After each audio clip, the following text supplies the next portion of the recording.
And we're back with another episode of the Cosmic Crossfire. It's Gerald coming right back at you once again. Thanks again for listening in to all of our shows. But it wouldn't be a Cosmic Crossfire without my good friend. He is the man of all tricks when it comes to Rob McCallum films. You got to check out everything that he's doing, and he's doing quite a bit at robmccallumfilms.com, Rob McCallum Films on Facebook, and Rob McZob on Twitter. Is my good friend. He is the man, the myth, the legend. It's Rob McCallum. What's going on, man? Busy week for you, as always. Yeah, that's the go-to intro, isn't it? Busy, busy, busy. Lots of different things going on. I don't know when it's going to be different. It's all the same in this neck of the woods so far right now. So we'll just trying to get caught up as we find ourselves, in the middle of the summer. It's Comic-Con weekend.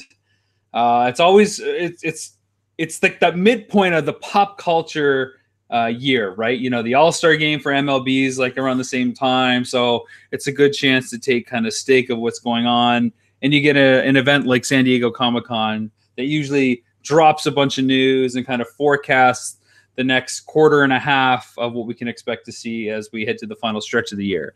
So busy going into it and busy coming out of it from my point of view. Absolutely. And there's so much more going on around in pop culture, sports, and the whole nine yards. I couldn't agree with you more. But Rob, we're here to talk pop culture, and you're the man to talk to, and you're the man to talk to as always about it. So pray tell, Rob, what's on your mind when it comes to pop culture? Well, one piece of news that I'm sure you've already had a ton of thoughts on, and I know Josh, I'm sure, has thoughts too, and that's Walmart's streaming service that they announced as well. Back to the same comment we seem to make every week. Another streaming service. How is it going to be different? Can it compete? Is it going to be worthwhile? Is it too much already? Does Walmart stand a chance at being a player in this space? Who are they akin to in this emerging space? Are they like another Apple? Are they more like a Hulu and Amazon? Clearly, they have the resources and the deep pockets. But I think there's also a moral conundrum with supporting a company like Walmart and the dubious history. They probably won't be supporting anti-Walmart documentaries that are out there. I think the one documentary I saw was the price of low prices or something like that, the price of staying cheap or something. Really good documentary about the impact of Walmarts in communities and what it does. Check it out if you can. What were your immediate thoughts when you heard that Walmart is considering or starting to build the infrastructure for a streaming service?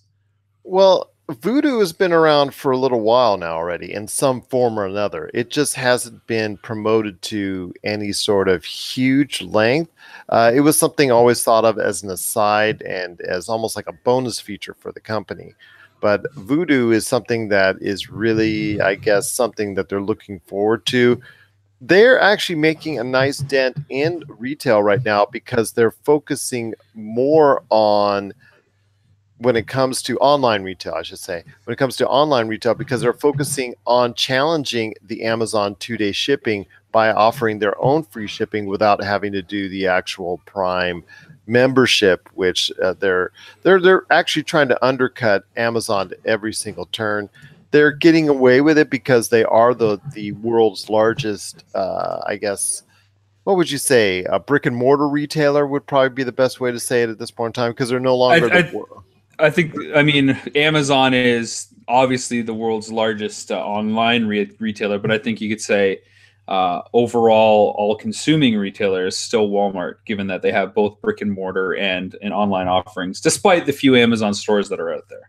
Yeah, exactly. So I think at this point in time, it is a smart move that they're actually going to go all in with the Vudu service and finally not go halfway with it like they've been doing before in some form or fashion, almost treating it like a token aside. They've dabbled with a lot of things to compete with specialized services.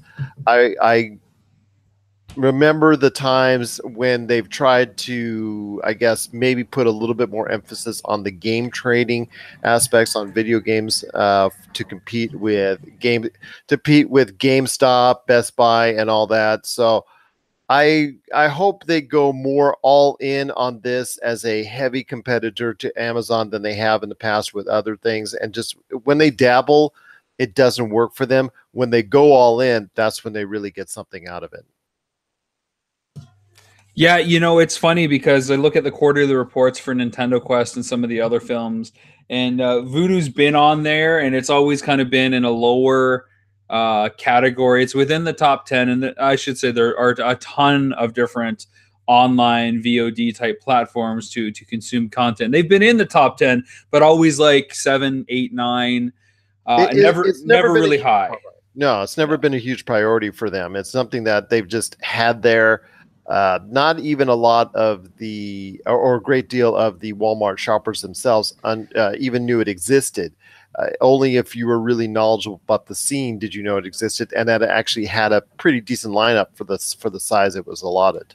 Yeah, it's always been just justifiable enough to get a title on their platform because there's a certain cost to put content on there, and you hope that you recoup it. And with the digital realm, it's not as much as making a million DVDs and getting it out there and hope that they all sell to cover the cost of actual manufacturing. Still, it's just enough to justify it with Voodoo. What I think is going to be a really interesting thing, especially in the wake of what Amazon is doing with price, and you mentioned, the Prime subscription versus free 2-day shipping without having to have to subscribe, given what their bottom dollar is and how well Walmart does in other areas, is what are they going to do for indie content?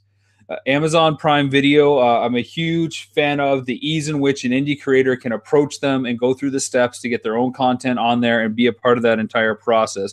Will Walmart open the doors and allow indie creators to put their own titles on there in a do-it-yourself distribution method the same way that Amazon does? And if so, what will they be able to give back to the indie filmmaker? Amazon got a lot of flack in February when they went 15 cents per hour up to this point down to 6 cents per hour. So if you had a film that was an hour long, you were going to get paid 15 cents for every minute that was streamed on Amazon Prime. Amazon took that in February and turned it down to 6 cents an hour. Okay. So they cut it by 2.5 times, and the indie community cried out saying, "You're killing us. You're barely giving us anything anyways, and now you're dialing it back by 2.5." And Amazon's response was, "Well, we make Japan and Germany and the UK available to you, but those markets, especially with Amazon, aren't nearly as rich. And even though the cost in those markets and what they're paying is all on equal footing now to about that 6 cents per hour in their native currency, it doesn't equate the 15 cents per hour to that huge audience that existed in the US." So much like we've seen in the gaming sphere really develop over the last 10 or 12 years, where the indies can rise to the cream of the crop on PlayStation Store and Xbox Live because those platforms are out there. I think Walmart, if they really want to make a dent in it, make it easy for indie filmmakers to get their content on their site, pay them reasonably well, not just competitively, and let the indie filmmakers be that secondary way to drive traffic. Because if I've got a film on this platform and they're paying me well and they're paying me more than the other guys, I'm certainly going to tell people to go over here and watch it than go over there, or leave it up to the audience to find it. Plus, also, you got to consider how much are they going to really invest into original programming as a whole when it comes to what Netflix and Amazon are doing. Amazon, you and I've gone over the fact that they're spending $500 million on a new Lord of the Rings series, and also we've spoken at length regarding I think it's $13 billion over the next period of time that Netflix is spending as well. How much is Walmart willing to invest in Vudu with new and original programming you can only find there? Yeah, what is the strategy? Are they going to enter like Netflix and be heavily reliant on third-party content from producers and outside companies until they can figure out how to produce their own content? Or are they going to jump right in and basically enter the war of exclusivities, what we see in consoles between Xbox and PlayStation, where it's all about the exclusives that you get there? Now we have that on the streaming side. Hulu's got their own, Amazon's got their own, Netflix has their own, and HBO's kind of in that realm now that they have a standalone app in the US at least. Is Walmart and Apple, for that matter, really going to just enter their own exclusivity in there? And again, when is the point of saturation going to happen? We've got CBS, of course, still in there.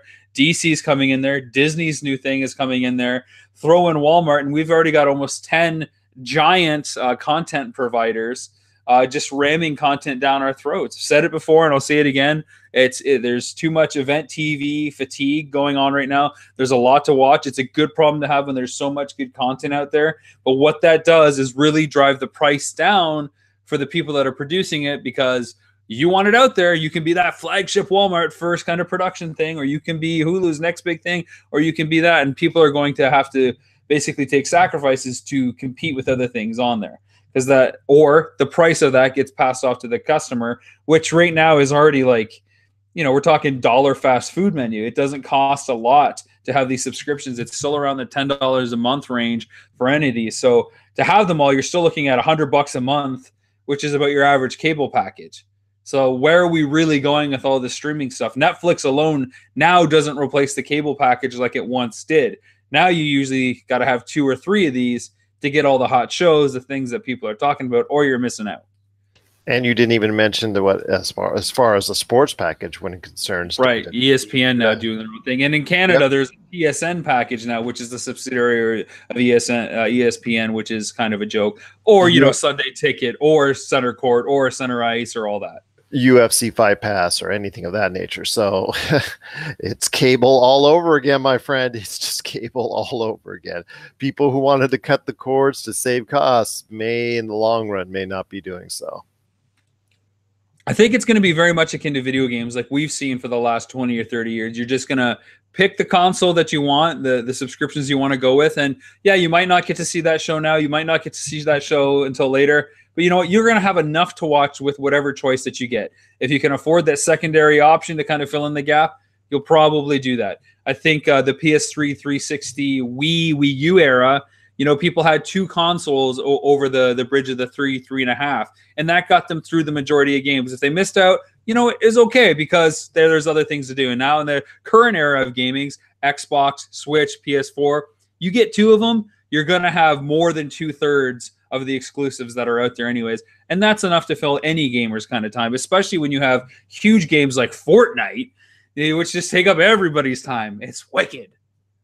That it is. And I know for a fact that Douglas Hoyobu has a lot to say about that as far as our discussion from a previous Cosmic Crossfire episode in regards to that, and also Sony as well. So Douglas Hoyobu has comments and opinions on Sony? Never.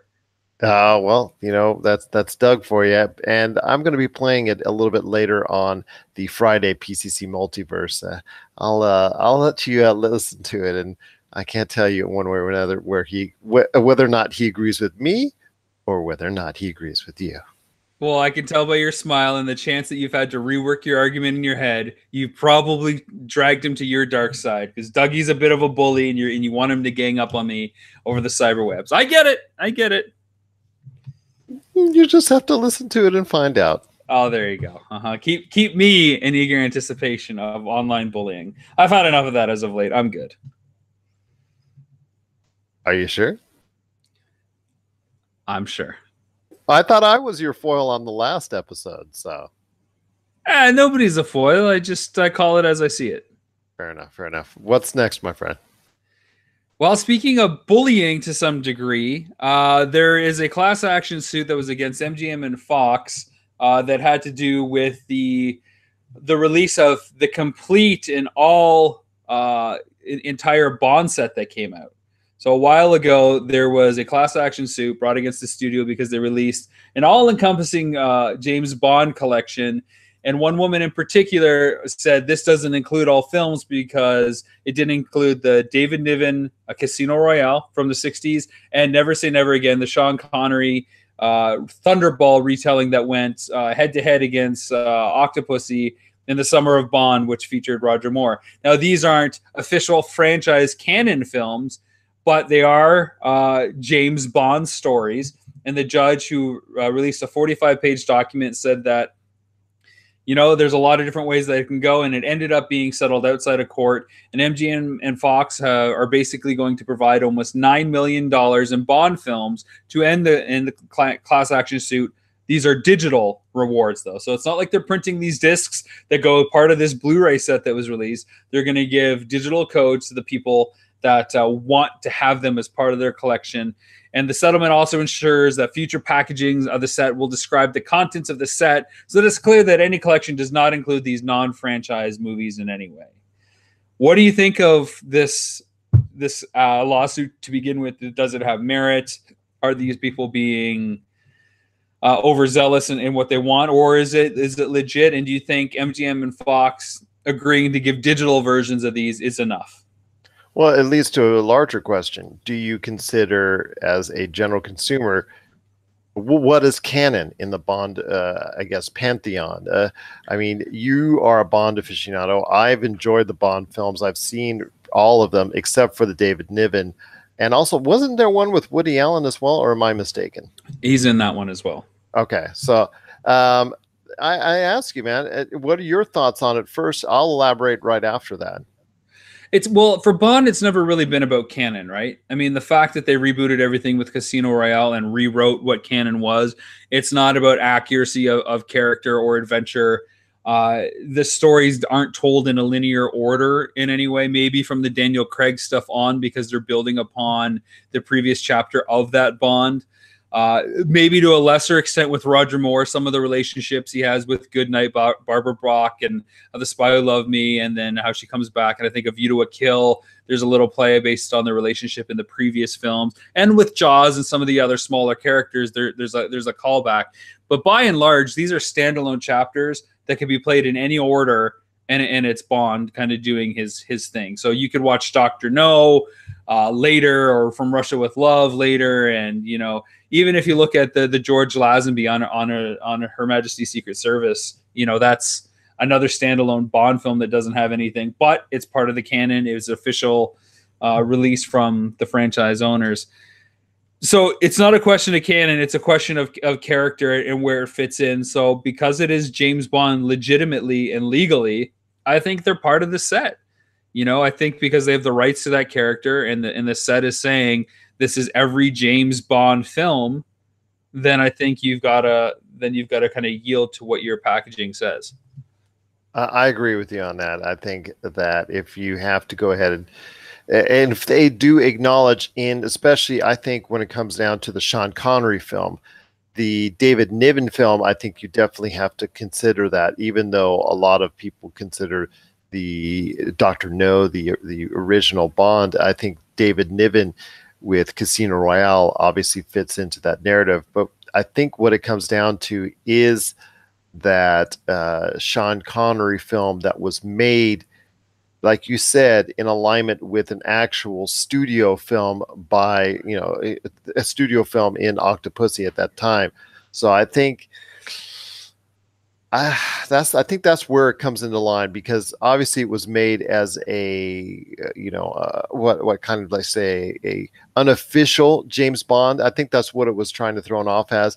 And James Bond, the name is referred to in that movie, if I'm not mistaken. Yeah, he's called James Bond, and where the interesting kind of backstory with that is, it's basically a retelling of Thunderball, because Thunderball was co-written by Ian Fleming and this other gentleman who I forget his name, but that's what basically gave him the rights to remake Thunderball and call it Never Say Never Again.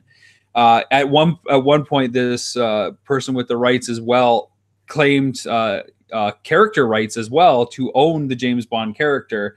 That was later kind of thrown out, that he hadn't done enough original distinguishing features and character traits, but they did allow him to to hold the rights of Thunderball, the story, and that's what opened the window for him to do his own story again. So that's why Never Say Never Again happened. Okay, because it is an official James Bond adventure. Exactly, even though if Sony may not want to say it, but yeah, if that's the case, then I think you would have to complete the whole narrative on that, including that story and the David Niven story as well. Now, are the digital awards enough for these people that bought an entire Blu-ray set with 25 discs, and they're just giving 2 digital download codes?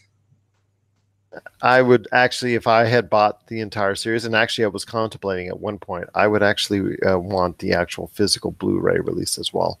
Yeah, and I think the only problem with that is that it gets messy because it's like, okay, I'll send you the two Blu-rays, but they're not going to fit in the set because that set is manufactured to have all the discs and display in a certain way. You can't insert another page. You know, where are you going to stick something to the back and to the end? Like, how do you make that work so that it's part of the set? I think the thing that you do is you get people to send their set in, and you produce another set that has all the discs, and it becomes exclusive to the people that are part of the class action only. Well, that, or you also do that alongside with a re-release, including those two actually for new consumers, and because they've already stopped production on that original set, correct? I don't know, to be honest. Well, I don't know. I don't know where it sits. Well, that should have been part of the legal proceedings, and that should have been part of the settlement that they stop production on it and go ahead and try and create a new one if they want to go ahead and delve into a full box set of the entire Bond collection. Look. Also, it's still available on Amazon for $250. So I'm not sure if it's actually stopped or not. Anyways, so that's, you can never stop the reseller market. This looks like it's a pretty official release, though. So I'll leave you with that to consider. But yeah, I think that would probably be the best bet. But do they want to reissue and re-put it out there? Maybe they could use that to their advantage in marketing. Now, including, unofficial Bond films, Never Say Never Again, and original Casino Royale. And then include some documentaries on how those films fit into it or don't fit into it, and what the role is, and like turn it into like a marketing plus. All in all, I think we're both on the right track there, where for once that they're part of the Bond series, and people should have probably got more than just a digital code, which actually doesn't cost the company anything. It's just a possible paper loss on the digital reward. Exactly. It's just all bonus material for them, and what, maybe just paying out some residuals, which at this point probably is not a whole lot. So I've got the most shocking news ever for our next segment here, Gerald. And pray tell, what would that be? There is a Batwoman TV series in the works at CW. Imagine that, CW developing another DC show. You would have never guessed it. It's going to blow everybody's mind that DC has another show that's being developed for the CW. Of course, Batwoman is not Batgirl, who's grown up and they just changed her name. Batwoman is an entirely new character. I believe her character name is, the alias is Carol Kane. Her character will appear in a crossover event that features Arrow and Flash and Supergirl and Legends or Leagues of Tomorrow or whatever it is, 20,000 Leagues Under the Sea. It's coming in December, the crossover event that it will introduce the character. And of course, they're going to use this as an opportunity to spin off the character into her own show, which, given that Supergirl was really successful, let's see the Batman version of that, or, something set with the Bat canon. And my feelings on, let's do every kind of Batman show that doesn't feature Batman, but is tied to Batman in some possible way. And of course, put it on the CW. And here we have another one. What are your thoughts on this groundbreaking, not surprising news and destination?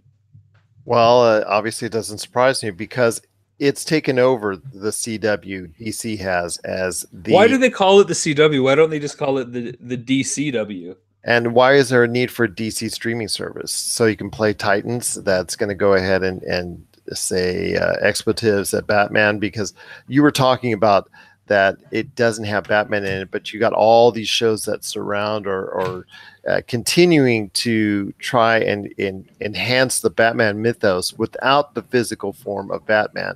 And like you've seen with Gotham, and that's the only show I can imagine that I can think of off the top of my head that is not CW related that does that.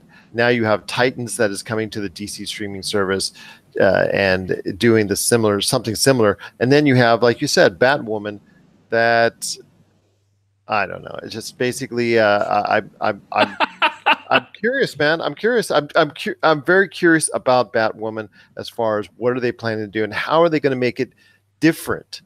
How are you going to make it cool, different, unique, and not be such a crutch on anything Bat related? And are but you going to still avoid have the callbacks because you obviously want to. and are you going to avoid the temptations of bringing everyone in as far as the Flash, No, Arrow, you and won't because you're going to have those crossover events that seemingly last from November to March. yeah, exactly, the Legends of Tomorrow and all that, and then it just turns out How to about be Legends of Yesterday? That's what I want to see, where things were more simple. There was only Arrow and Flash. That's all I need. Just those and, two shows. and when you start doing that, it just becomes another show that's DC related on CW, which to many people is the reason why they don't watch CW. Yeah, and now at the point because they have Supergirl, Arrow, Flash, and Legends of Tomorrow, it's like when these characters cross over, it's like, so what have you been up to? Well, and then it's this long Ace Ventura exposition to get people caught up, or they just assume that everybody knows what's going on because everybody's, of course, watching all these shows. And this is the problem I had with keeping up with comic books in my youth, where I'd have to read up issue whatever of the Amazing Spider-Man, and then jump over to Spectacular Spider-Man, and then jump over to Peter Parker's Spider-Man, and then it was just a lot to keep up with, and it was hard to follow the arcs instead of just keeping it all in one book to make viewing easy. Make it easy for me, people. I get that it's all on the same network, but I don't have 3 hours to watch superhero dramas every night that are very similar in tone and feel and vibe because it's all the same showrunners, all the same writers, and all the same developers. So do something that makes me care about this stuff. And it hurts a show like Black Lightning, which of these shows is actually the most original, and also it seemingly stands out as a quality show. It's gotten very good reviews, and it seems like a show that on the surface a lot of people would want to watch, but it gets crowded in with all those other DC shows, so it doesn't really stand out because the fact that it's just been put in with this lineup of all these other DC shows, even though it tries, from what I'm able to ascertain, it tries a lot to make it stand out on its own without having to depend on the Legends of Tomorrow and Arrowverse and Flash and all that nature. But because it's in there and it's on the CW, maybe it's not. Maybe people are not tuning into it because they're just so sick and tired, like you said, of watching another DC superhero drama on the CW.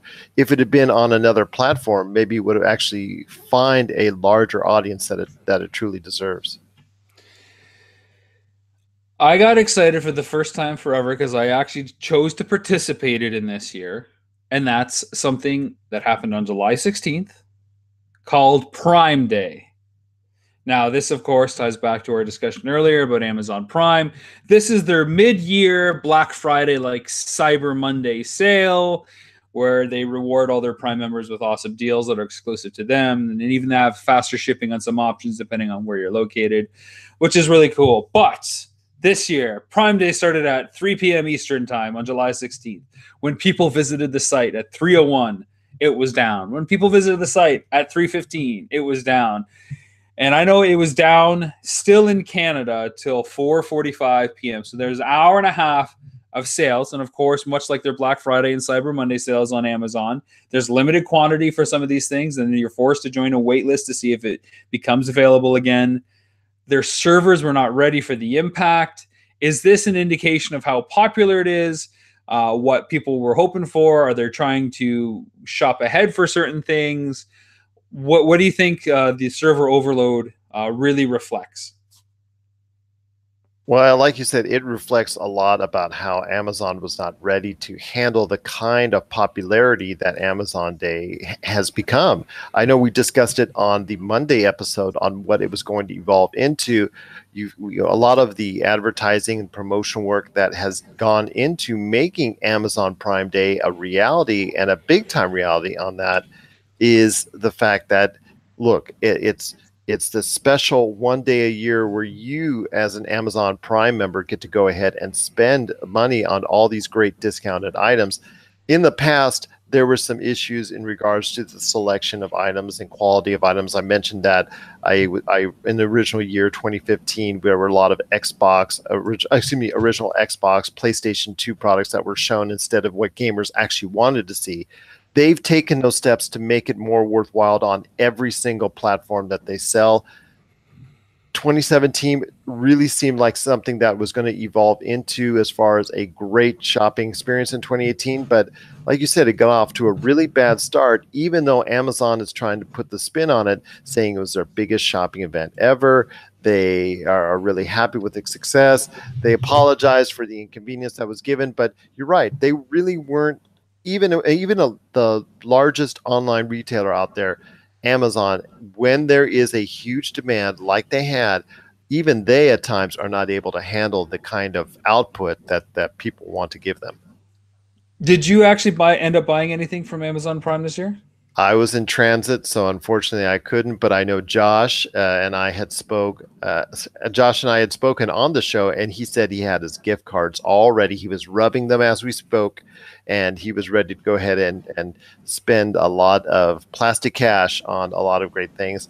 I'm going to be speaking to him on that as well in regards to what his success was or not so success on Amazon Prime Day. And like you said, worldwide it got off to a bad start. But I see this evolving even larger because this has been a huge success overall for Amazon Prime Day. I really think, Rob, I don't know, I'm just guessing here, I'm just speculating, but I think it's going to evolve into something where it probably will be at least 2 times a year, and you'll see something done in the spring in regards to a second Amazon Prime Day. I think you're gonna see it probably be a quarterly thing. The summer sale, the Black Friday thing, the spring, and then Prime Day. I think that's the easiest way to situate it, and that way it kind of gets people excited about what's coming up. It gives companies a chance to market it a little bit better, almost like the Steam sales that happen, right? People kind of get excited about that. I was pretty disappointed with the selection of stuff there. I had been buying a good chunk of stuff off Amazon as of late because we moved into our new house here, and you never know what you don't need or think that you need until you get into a new place and realize that you don't have it. So, buying things like toilet brushes and plungers and like baby changing mats and different things for the whole place, right? So Amazon's the go-to. Nice 2 free day shipping here, even in Canada. The selection in Canada stuff is not what it is in the US, unfortunately. Some companies just won't ship despite, extra charges on duty or shipping. So it's really downplayed in terms of what you can get here. But the cost of membership isn't going up in Canada either, like it is in the US. So there is a bit of a trade-off there, at least until it gets more established here. We don't have Amazon Prime now either, which I wish we did, because that would save a lot of time as well. And I know our good friend Doug loves using Amazon Prime now, especially when there's events at the store and stuff. We need a little extra, some cookies or snacks to help celebrate. So I know he's a big fan of that, and I was a big fan of it in Vegas as well. This year, actually, the only purchase I made on Amazon Prime Day was some SD cards for my camera. So I was able to pick up some SanDisk stuff because they were really heavily discounted. And I saved about $150 across the board on the 2 cards I picked up. So I was pretty happy with that because I'd been kind of on the fence about having to drop a good chunk of change on new memory cards for 4K recording. But this gave me a good option to do that. But that's literally the only thing I saw. And I'm talking, I needed everything from houseware stuff to bathroom stuff to kitchen stuff. And of course, the fun toys that we all love. Well, you got to remember as well that they have recently purchased Whole Foods, and they're going to incorporate that even more. They incorporated it to a small amount on this Prime Day, but they need to incorporate that more just so they can drive in more sales to Whole Foods here in the US.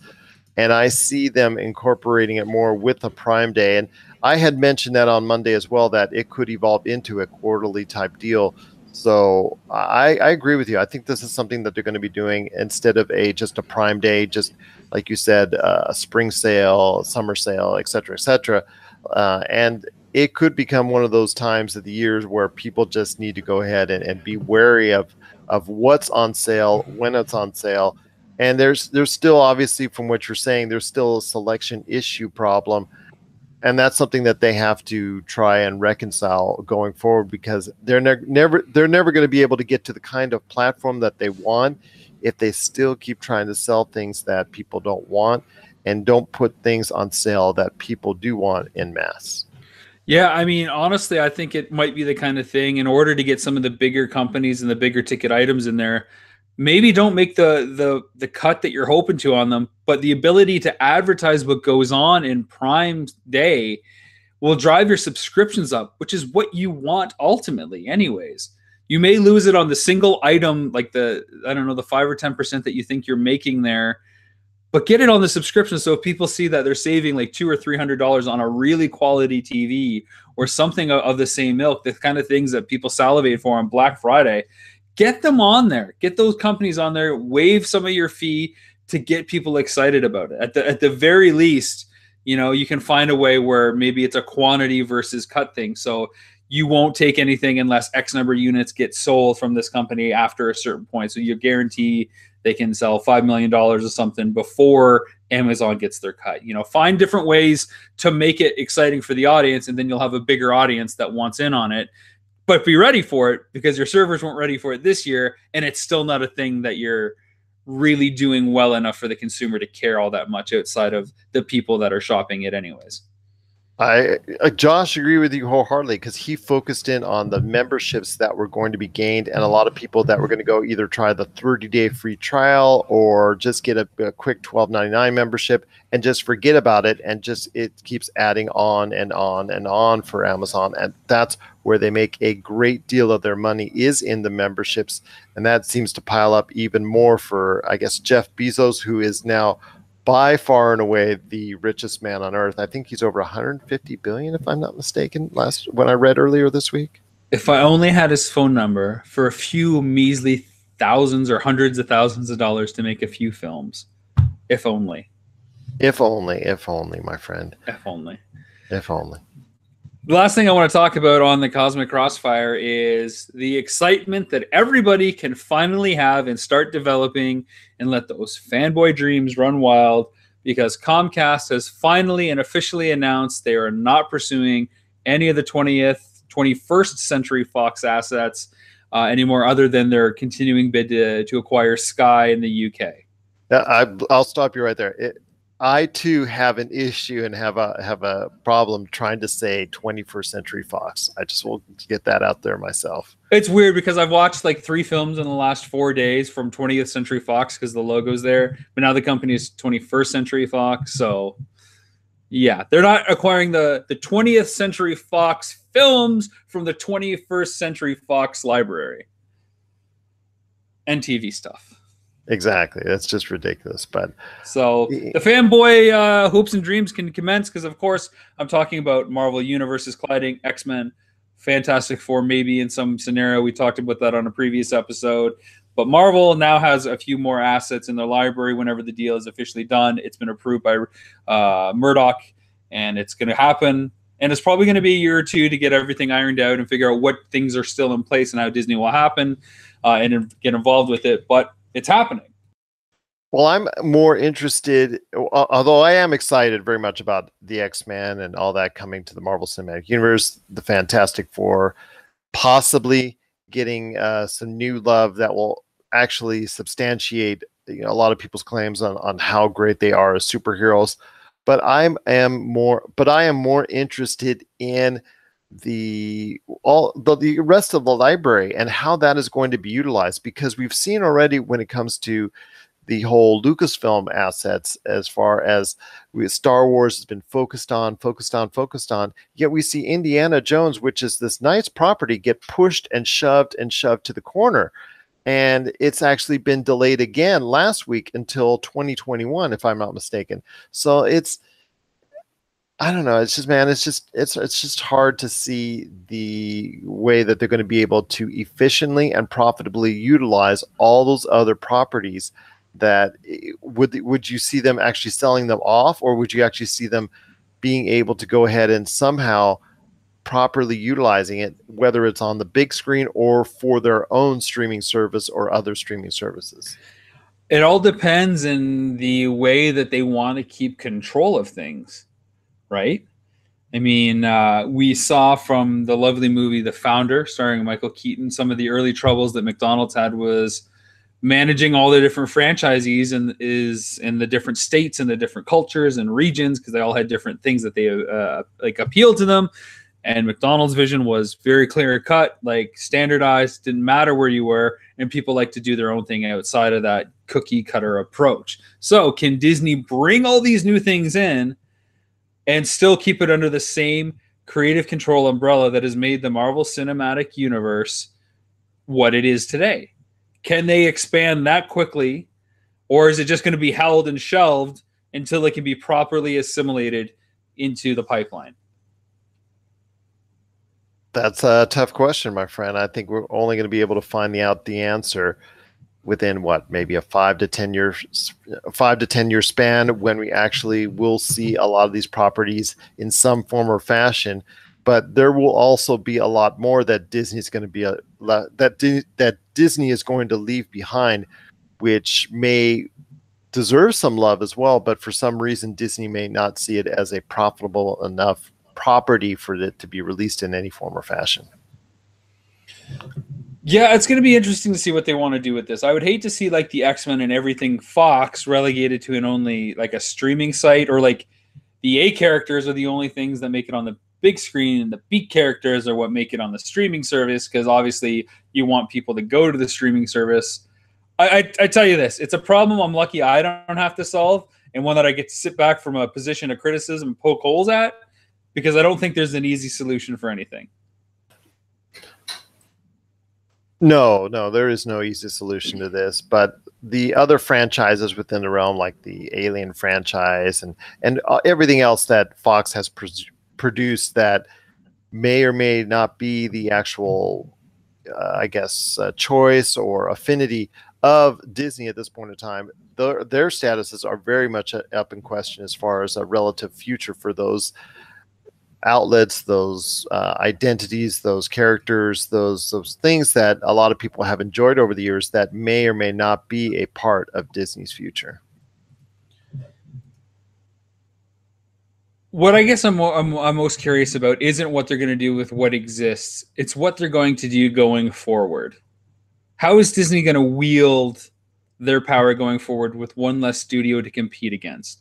This is the thing that we always caution against, right? Like, it's one less place for filmmakers to go to get the green light, to get their scripts made. What is going to be the outcome of that? Will Disney make less original stuff because they have so much more IP that they can draw upon? Or will they continue to make original stuff knowing that they can balance it out with the IP that they have? So the output that gets created every year is, I think, the thing that's going to be most interesting to see. Will we have the same number of films output from Disney alone versus Disney and Fox? You know what I mean? Like if we have 20 films from Disney, 20 films from Fox every year, will we still get 40 films, or are we only going to get 20 films or 25 films now?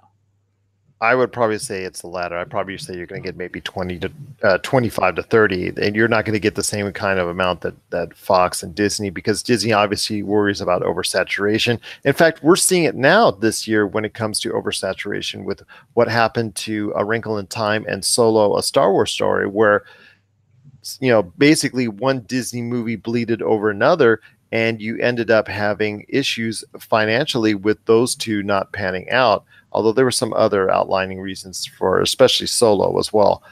I see them having to make the steps that they have to go and try and do to become that, I guess, entity that is now going to replace two entities and still provide more content. Because if just because Fox is no longer going to be in that realm doesn't mean there's going to be other entities taking its place. You see what's going on with Amazon. You see what's going on with Netflix, and those studios are becoming larger and larger by the day. Apple, we didn't even get to Apple very much with the Oprah deal and what they're going to be doing down the road. Google could really put their dollars into it and gain a larger following with all of their Android services, and could also obviously with their YouTube and YouTube streaming service do something there as well. So YouTube Red with what they're doing with YouTube Red. So there is, yes, Fox is pretty much out of the loop at this point in time, but that doesn't mean that there's going to be that doesn't mean Disney can rest on its laurels and oversaturate itself, because there's a lot of other individuals that are going to be coming up with a lot of quality things that will take Fox's place as a premier studio in Hollywood at this point in time. The dollars are still there, my friend, and the programming is still abound, as you and I spoke about before. Well, we'll just have to wait and see. If Fox does the right steps, it could be big. If they do the right things, it'll work out for them. To paraphrase my good friend Gerald Glassford, if they do the right things, it'll work out. Okay, so I take an e-ticket every now and then to Cliche Land. Do you have to go ahead and rub it in? No, it's just it's just like saying, 50-50 chance. It could work out, it could not work out. All right, fine. That'll do for another episode of the Cosmic Crossfire. Let us know your thoughts on Walmart streaming service. MGM and Fox forced to send some digital rewards to everybody about the Bond completes the Batwoman TV series. Your thoughts on Prime Day, and of course Comcast finally ending their pursuit of Fox, and Disney getting all their little treasures in line. Where can they reach out to us? Oh, you online bully, you. They can reach out to us at popculturecosmos@yahoo.com. Also as well, Rob McCallum Films on Facebook, Rob McCallum Films on Facebook, and at Rob McZob on Twitter. Rob, as always, even though we're online bullying each other, it's been great talking to you, my friend. And I hope to talk to you soon on everything that went on at Comic-Con and everything that's going on in pop culture. Because as you said, not only you are busy, but everything else as well. You want to give us an update before we head on out? No, I don't. Okay. There's not enough time to do an update. I got to get back at it. Things are in the works. It's just talk until there's something out there. Okay. But I will say today marks the 5-year anniversary from day one of production on Nintendo Quest. So that's kind of cool. Then happy anniversary to you indeed, my friend.